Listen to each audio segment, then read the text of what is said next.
What do I do in order to stay injury-free or healthy with all the training that I do on a consistent basis? Like I said in an earlier question, I'm not training at the level of volume and intensity year-round like I am right now within this prep.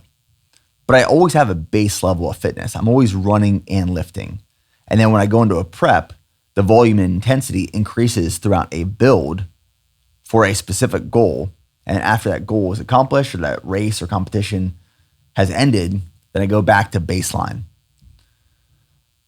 This is a reason I say no to so many things, opportunities, or experiences in my life when I'm in a big prep,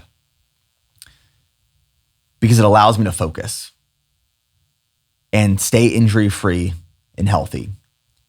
Like right now in this Ironman prep, because for me, when we go into these preps and the team, it's just as much a commitment of time to training as it is content production, pre-production, filming, post-production, and then publishing the content. So there's kind of two sides to it. So when we're in these really busy seasons, I say no to pretty much everything else. Not traveling at all, unless I absolutely have to.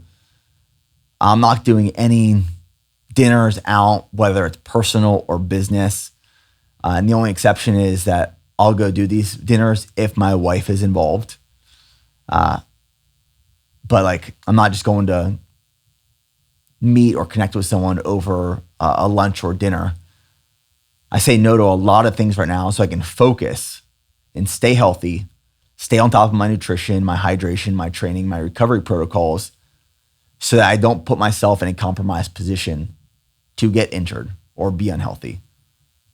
So what do I do in order to stay injury-free healthy? Focus and say no to a lot of other things. The second thing is to monitor and adjust volume and intensity appropriately. So the reason we call it a build is because we build into volume and intensity. So when I started this prep, it was 18 weeks out from Ironman Arizona. I started my volume in terms of running mileage, in terms of hours trained per week, at the lowest it's going to be this entire prep and build. And then each additional week, I will slowly increase training volume, so mileage and time. And then we'll have some deloads. Like for example, it'll be 4 weeks of a build, and then we'll have a few days where I back off and I reduce training volume and intensity to deload and recover. And it'll be another 4 weeks of a build, then a few days of a deload of reduced volume and intensity and recover, and then 4 weeks of a build. So I'm monitoring volume and intensity, and this is why I track it from week to week, so that I can put it on a graph and show how we have these 4 week builds, little taper, 4 week build, little taper, 4 week build, little taper. And that's one of the ways you can stay injury free and healthy, is by making sure you build into volume intensity.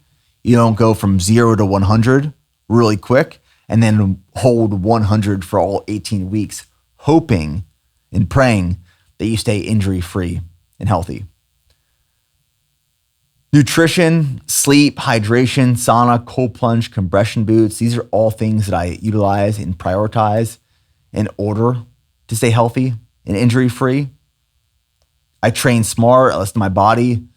If I'm feeling a nagging injury start to creep up, I will address it. I will get it worked on with the PT that we use, Dr. Jordan from Helix. He comes in here into the office every Tuesday and works on the entire team. And I like having seasons of training. I think this is, if I look at all the years that I've been pursuing these big efforts, whether it's an ultra or a triathlon or a marathon or a bodybuilding competition or a high rocks, I view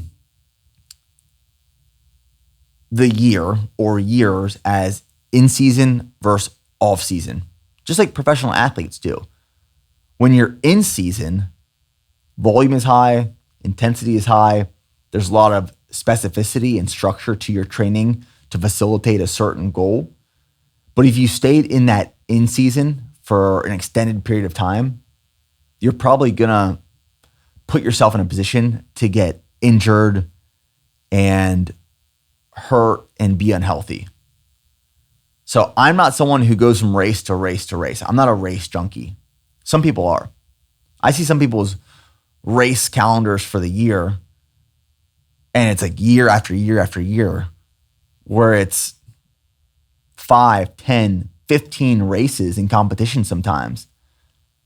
And for me, that'd be way too much. Way too much.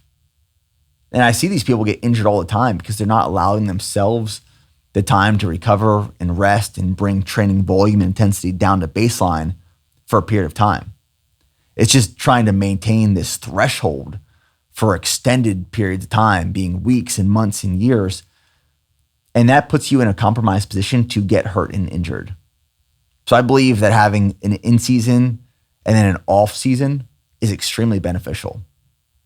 Like, for example, I'm in season right now towards a goal, that being Ironman Arizona. That's November 16th. Once that race is over, I will bring my training back to baseline.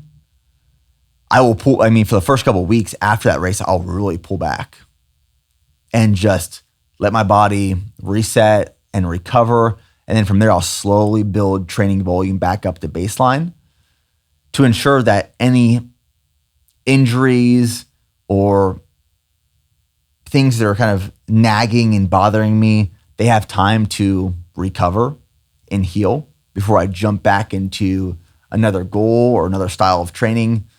When I'm in my off season, if you will, I'm prioritizing more strength than I am endurance. I believe that has allowed me to stay strong and healthy and injury-free and become more durable when I go into these big endurance training blocks, because they really do beat down the body. But that's just some of the ways that I have approached fitness and training and specifically goals to stay injury-free and healthy for the most part of these last couple of years.